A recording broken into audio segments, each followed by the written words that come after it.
so glad you decided to spend some of your travel and adventure show time with me here in the scuba and is it scuba? The dive and water sports pavilion. That's actually the name, dive and water sports. So I hope that some of you, I'm wondering, is anybody here already a scuba diver? Already a scuba diver? Interested in scuba diving? Excellent. So scuba diving, as the name of the talk is, scuba diving did change my entire life, and I'm very honored to be here today speaking at the Travel and Adventure Show. And I'm also so excited to be here on behalf of PADI. So PADI is the Professional Association of Dive Instructors. The booth is just over there. And at the end, I have a special treat. I have 2 giveaways to give you. So one is from PADI and one is from City Pass. So to get started, I want to tell you a little bit about myself. And so this talk today, I'm going to tell you about my love of travel, how I got started, and some amazing things about our underwater world. Some things you might already know about, and some things hopefully be new things that you can do on your trips. So you can see me here. This is me. I am on the news at KTLA. That's our local station in Los Angeles. So I just have a little hello from my KTLA friends. Is here. Lisa Niver, travel advisor Lisa Niver. So why Philadelphia? It is important to get away. It's one of the only ways to get really good perspective. This adventure seeker has been to 99 countries. But the creator of We Said Go Travel Head to We Said Go Travel. We Said Go Travel. Head over to wesaidgotravel.com. So that's my site. I run We Said Go Travel. You can find me all over the internet at Lisa Niver is my handle on all the social medias. LisaNiver.com is my portfolio site, and then We Said Go Travel is a site I build about my travels. It has all of my videos and articles. But maybe you're wondering, how did this even happen? So when I was a teenager in 1981, my parents took us on Royal Cruise Line. That's one of the nights on our cruise ship. We had Pirate Night, of course, back in the 80s. And the most amazing thing happened to me. Growing up and going to school, what we now call social studies, or we used to call history, whatever you want to call it, I thought was really boring. And I didn't understand why we had to study all of these things. But then I went on the cruise, and we went to the pyramids in Egypt, we went to the Parthenon in Greece. I got to put my own note in the Western Wall in Jerusalem, and I saw the most amazing library in Turkey at Ephesus. And I really thought to myself, I don't know how my teachers worked so hard to make this boring, because it's really amazing and interesting. And that really brought about my lifelong desire, a wanderlust for more travel, and to try and go everywhere. I did have some problems with my desire to go everywhere, was that I had a lot of fears. And I was terrified of the water. I had a near drowning as a child. I actually had a lot of accidents as a child. And my family said, well, she's just quite clumsy. Turns out that's not actually the whole story, but we'll get to that. But one of the things I did learn falling down so many times is you can fall down 7 as long as you get up 8. And that has really been my lifelong philosophy, that I have fallen down, but like that little engine, I just keep trying again. So for those of you who have not yet tried scuba diving, a lot of people talk to me about their fears. And as someone who was very afraid, I want to reassure people that you can try different ways. You can try snorkeling. You can try scuba diving. One of the most important things is to have the right teacher. And I had an amazing scuba diving instructor at PADI. We can help you find someone who is kind and will go at your own pace. And of course, for diving, as you might already know, we always go with a buddy. And right now, we're closing in on 30 million people that have been diving underwater. It is so incredible to check out the world underwater. And if you're wondering what is it like, I have a couple pictures for you here. First, we go in the pool, and you learn different skills, because obviously you have to learn to use your gear. And then we go out into the open ocean. You can see this group in the sand, and we do it in stages, and you learn each part. I first went diving in Monterey Bay in the giant kelp forest, which if you've never been is world-class diving. But it is a little bit cold. You need a very thick wetsuit, a lot of weights, and the visibility is decent, but my new dive buddies were talking to me about this amazing thing to go diving in warm water in the Caribbean. Sometimes you don't even need a wetsuit, you need a lot less weights, and I was like, I want some of that. At the time I was teaching science, and you can see my students here. One day in class we had a camel, another day a giant snake, and I loved teaching. I had lots of time off, but I wasn't always prepared for the cost of an exotic trip. So my next step was I decided to work for Club Med. So you might be surprised to see me here at Club Med in the mountains, because yes, you are right, no scuba diving in the mountains. But I did ski every day, and I created my own favorite character. That's me as Marge, the nerdy librarian. I'm the one with no teeth. The pretty one, that's my sister. So we used to play the dating game at Club Med in the mountains, and eventually I did go to the Bahamas, and then I made a move to where I worked on a cruise ship. Now, the most amazing thing about living on a cruise ship is you go to sleep and you wake up in a new destination. And fortunately for me, many of the destinations had incredible scuba diving. So one contract, I went scuba diving every week in Cozumel and Grand Cayman. Another contract, every week I went scuba diving in St. Thomas. And I went with the same dive instructor, I went with the same buddy, and I got so comfortable in the water. So it is different to breathe underwater, but it is incredible. So I highly recommend it. I also had the opportunity to dive in Aruba and Curacao. So if you're not familiar, Aruba, Bonaire, and Curacao are the ABC islands in the southern Caribbean. You could look on a map, you'd be looking close to Venezuela. So I had a lot of adventures. Even once on the cruise ship, I went diving out of Alaska. I went diving in Juneau in a dry suit. So if you have not yet tried out dry suit diving, it's quite cold, obviously. And you have 3 finger gloves, so you can still say okay. And you have a lot of gear on, but there was nothing on my face. So I said to my dive master, I said, what about my face? Because he had a hood like this, and my cheeks were sticking out. And he said, don't worry, Lisa. When your face goes numb, you won't notice. And I said, that is the plan? Because, yeah, don't worry, you won't notice. And I was like, I'm not so sure about this. But here you can see some of my favorite dives. This dive where I look like I'm with a wall of barracudas. That is Barracuda Point in Cipidan.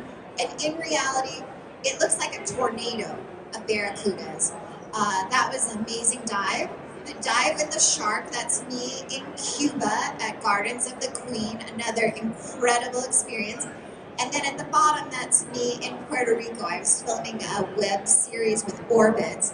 And so there's so many places around our planet where you can experience just the joy and the fun of the ocean. So I wanted to bring a little bit of that to you. This is a dive trip in beaches, Turks and Caicos. We were a group of journalists and dive instructors just having a little bit of fun, a little dance party underwater here. And in fact, Beaches, Turks and Caicos used this footage. This was part of PADI's International Women's Dive Day. So one of the things we all have needed, I think, during this time of the COVID coaster is a little more fun and joy. So I know for me, I never stop smiling when I'm underwater. I just love scuba diving. Now, I said before, we always go scuba diving with a buddy, and I am very fortunate to have a buddy that takes incredible photos. So these are photos from Belize, and I love to see these creatures underwater, the green moray eel, the ray, the angelfish. One of my even more favorite things, though, is to go diving and see a creature I'd never heard of. When I was in Indonesia, I saw the blue ribbon eel, and I also saw frogfish. I said to the dive master, I don't even know what this is. They always told me, remember, we'll talk about it later. So if you want to help the ocean, one of the best things to do is PADI has so many different arms, including PADI Aware and Ocean Torchbearers. There's ways to help our planet. So you may be familiar with the problem the coral has with coral bleaching, and that there have been some concerns about keeping the coral alive and helping the fish. So many different destinations and dive shops have projects for coral restoration. I've seen projects in Florida. This is me in Bonaire. There's a new big project in Costa Rica, an incredible project in the Gillies in Indonesia. So this is, my buddy took this picture, that's me in the picture, and then you can see these pieces of coral. So it's kind of like they make a nursery, and they're helping the coral grow, and then it literally gets planted with glue and into a structure, and then the coral can grow bigger. It's a nursery for small fish. If there's small fish, then there's bigger fish. It's a really exciting, great project that many different destinations are working hard. How can we take care of our underwater world? Now the lionfish, I first saw this beautiful lionfish in the Red Sea where it belongs. And it was unusual. You didn't know if you were going to see a lionfish because it's not an aquarium. Maybe you'll see a creature, maybe you won't. So the first time I saw it, I was very excited. However, now when I see the lionfish in Florida or the Caribbean, it makes me very sad because the lionfish is invasive and the lionfish doesn't belong in that area, so it has no predators and it's not correctly adapted. So in the Red Sea, they have a lot of babies that don't survive, so there's not that many of them. However, in Florida and the Caribbean, it's more hospitable to them. So many of the babies, they have very often survive, and they're decimating the reefs. It's a real big problem. So many dive masters, many dive shops, many destinations are working hard to figure out what to do. You can now get certified to hunt and take the lionfish out of the water. It turns out lionfish are excellent eating. This is a picture of lionfish that we captured and killed and ate the same day. It's very tasty. There's a project with the Dive Association to train new chefs to use lionfish, because if they want to have lionfish on their menu and they're buying more lionfish, then there'll be more lionfish captured commercially and it'll help get them out of the ocean. So you might be wondering, what can you do to help? I'm not even a diver. Eat lionfish, that will help a lot. Buy a lionfish cookbook, ask for lionfish. It really does make a difference. They talk about voting with our dollars. You can vote with your stomach. So another amazing thing, I know everyone always asks me, where can I stay in an overwater bungalow? So in Fiji, on Malolo Island at Liku Liku Lagoon Resort, not only can you have exceptional diving, an overwater bungalow, but you can help change our planet. So in Fiji, this is the Fijian crested iguana, and have a little video for you about what's happening. Their habitat, the tropical dry forest, is the most endangered habitat on our planet, and they are planting a goal of 200 trees a month. So you can come and help plant trees in Manaka, Baka, Lebu. Thank you for learning about the Fijian crested iguana. So the issue with the Fijian crested iguana is that they were on the brink of extinction. They did not think there was even one breeding pair left. And it's a big project with actually researchers from the San Diego Zoo and top researchers around the world. Could they bring these iguanas back? And so the island of Malolo has taken out the invasive animal species and the invasive plant species, and they're actively planting the plants that they need. They've been doing a captive breeding program. Once they found one breeding pair, they were able to start this breeding program. So they're taking out the species that are eating them, the animals, and planting the food they want to eat. And they're not on the brink of extinction anymore. So this one island, Malolo, has made a huge difference. It's happened on another Fijian island also, where they removed invasive species. And they've been working really to change the course of this creature and the whole ecosystem. So as a journalist, I've been fortunate to be invited incredible places around our planet. I went to the Solomon Islands for Smithsonian Magazine when it was the 75th anniversary of the Battle of Guadalcanal, which is about 5 years ago now. So you can see me with these two gentlemen. They were teaching me about shell money. So here's a little bit about the Solomon Islands. Solomon Islands. There's 900 islands here. I flew here on Fiji Airlines just to Fiji, and then 3 hours to get to the Solomon Islands.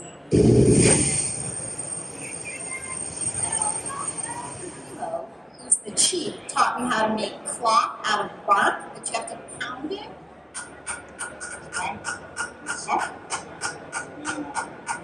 The groom's family will give it to the bride. Diving in the South Pacific is fantastic. Because of the battles that happened here, I've seen many wrecks underwater, Japanese wrecks, American wrecks, and tremendous creatures, eagle rays, cuttlefish, turtles. It's really spectacular. So the diving is amazing. The history is incredible. It changed the course of the war. I don't know if everyone here is familiar. President Kennedy was actually, his ship was struck, and he and his men had to swim to safety. And the local islanders took a note that was on a coconut, and the coconut note was how they were saved. And when he was president in the Oval Office, he had that coconut sitting in the Oval Office with him. He always had a special place in his heart for the people of the Solomon Islands. So when I got back from the Solomon Islands, I was introduced to this man, Roy Roush. He was a soldier during the Battle of Guadalcanal. And when it was the 75th anniversary of the Battle of Guadalcanal, I was able to interview him for the Saturday Evening Post. So you might be wondering, how did that even work out? So he was 17 turning 18 when he signed up for the Army. He was immediately shipped out to the Solomon Islands. So we thanked him for his service. I thought it was incredible to meet him. He told me it was a very challenging to be in the Solomon Islands at that time. Now, many of you talked to me about Indonesia, and people asked me about Bali as if Bali was all of Indonesia. So in fact, Indonesia is the largest archipelago on our planet. So where the red dot is, you can see that's where I was going. I'm going to tell you about this island of Kakavan, but in between Asia and Australia, all these different islands, and Sipadan, where I showed you the wall of barracudas, is close to this dot. And then from Sipadan, I traveled overland on Kalimantan, which is a very, very big island, by boat to a little island called Derawan. So in Derawan, they asked me, hey Lisa, would you like to swim with the stingless jellyfish? I thought maybe I was on that show Candid Camera, because I know that jellyfish do sting. And they're like, no, don't worry, it'll be okay. And I was like, oh, I'm not sure about this. So I went an hour by boat to Kakavan, which is an island where the lake inside the island was lifted, and so it was separated from the ocean and all other water sources. So the jellyfish adapted, evolved, changed. They don't sting. Well, that's what they told me, and it turned out to be true. So I got in this lake with, it was like, seemed like millions of jellyfish. And they're like, oh Lisa, it's so good you did this here in Indonesia. This is the only place on the planet you can swim with stingless jellyfish. And then I went to Palau. And Palau is amazing. I love Palau. The Rock Islands are a UNESCO World Heritage Site. You can swim at Milky Way. There's a place called, if you go to Palau, you must dive at Blue Corner. They hook you into the coral onto your BCD and you fly like a kite in the current. You just stay there, and the current and the sharks and the turtles, they go swimming by it. But then they said to me, hey Lisa, it's the only place in the world where you can swim with a stingless jellyfish. And I said, are you sure about your answer? And they said, what do you mean? Of course, this is the only place you can swim with a stingless jellyfish. And I said, but I already did it and not here. And they said, no, you must be confused. And I'm like, okay. So I went swimming here in Palau. This is a picture my friend took of me with a stingless jellyfish. And if you would like to do this, please double check. There are times the jellyfish go into a larval stage, and sometimes there's issues with tourism in the lake, and is it allowed, and what's best for the ecosystem. But it is incredible. It feels a little bit like swimming in jello. And they just kind of slide past you. And you cannot take fins because that's dangerous for the jellyfish. But we did have snorkels.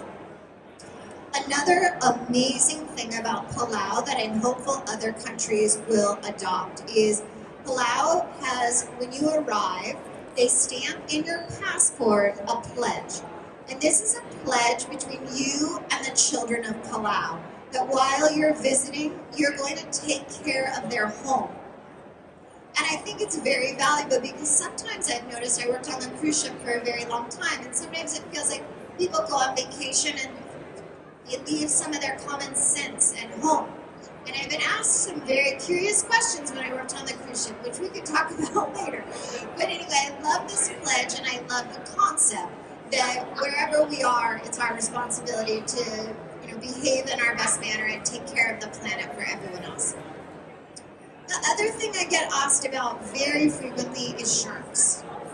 I know a lot of my friends grew up when Jaws, the movie, came out, and a lot of them sadly are still afraid to go in the water.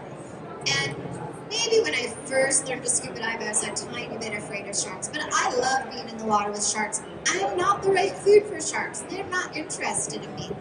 They are curious, they are very smart, and sharks are incredible. So I hope that if you have the opportunity to go scuba diving, you will get to see these magnificent creatures in the water.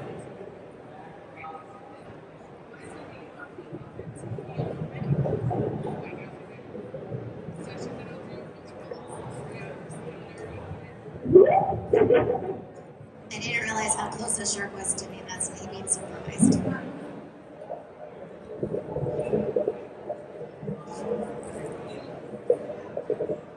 So, as a journalist, I've had the opportunity to travel all around the world. And one of the things, this is me, I backpacked for several years in Asia, and my backpacking partner bet me I couldn't carry both backpacks. But I'm very strong. I can carry both backpacks. So, one of the things I told you in the beginning was that my family believed that I was very clumsy and that I had a lot of accidents because I'm not a good athlete. Well, that's not the true story.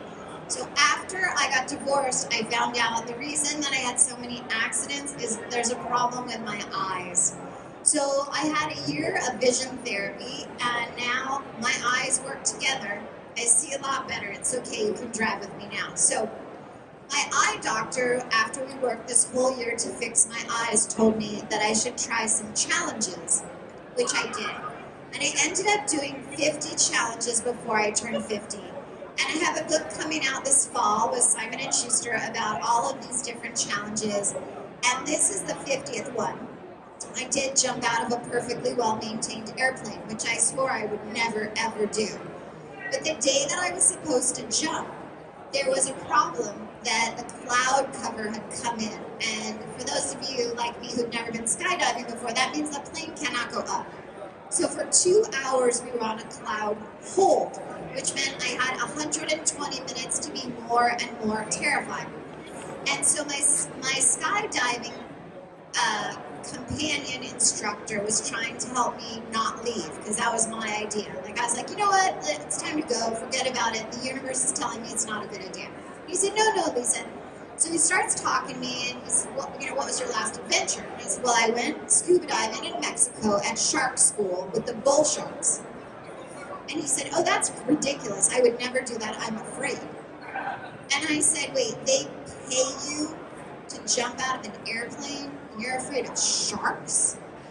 And that was the first time I realized that brave is not like a light switch. I always thought that people like him were brave and people like me were afraid. And that's not how it works. Like I said, the first time I was in the water with a shark, I probably was a little bit afraid. But by the time I went to shark school and I was with the bull sharks, okay, let's be honest, the first time I was still a little bit afraid. But I knew enough of how to take care of myself. I trusted myself as a scuba diver. I trusted my dive buddy. I trusted my dive master. And it's possible that this fine gentleman that kept me safe in an airplane was also afraid the first time. And I think that's something that we forget is you just need to take a little tiny step. So maybe you're not going to scuba dive with bull sharks on your first day, but maybe you're going to go, snorkeling or snuba. There's so many ways to be in the water and see all the exciting creatures. So like I said, I've been fortunate to travel around the world. This is me at a school in Kenya, and I was sharing with the children photos from our safari. And these kids really helped me change my perspective and see life through their eyes. When I was in Mongolia, I stayed in this ger, and wherever I go around the world, I see people don't live in the same kind of house that I live in. The Maasai warriors, they don't wear the same kind of clothes that I do, but I had permission from their chief. I do travel around the world with a hula hoop, and I did have permission to teach the Maasai warriors to hula hoop. It was pretty comical, but they were pretty good actually. So we play different games, we wear different clothes, we live in different houses, but everywhere I've been around the world, parents want the same thing for their children. They want them to be happy, they want them to be healthy, and they want them to have a better life.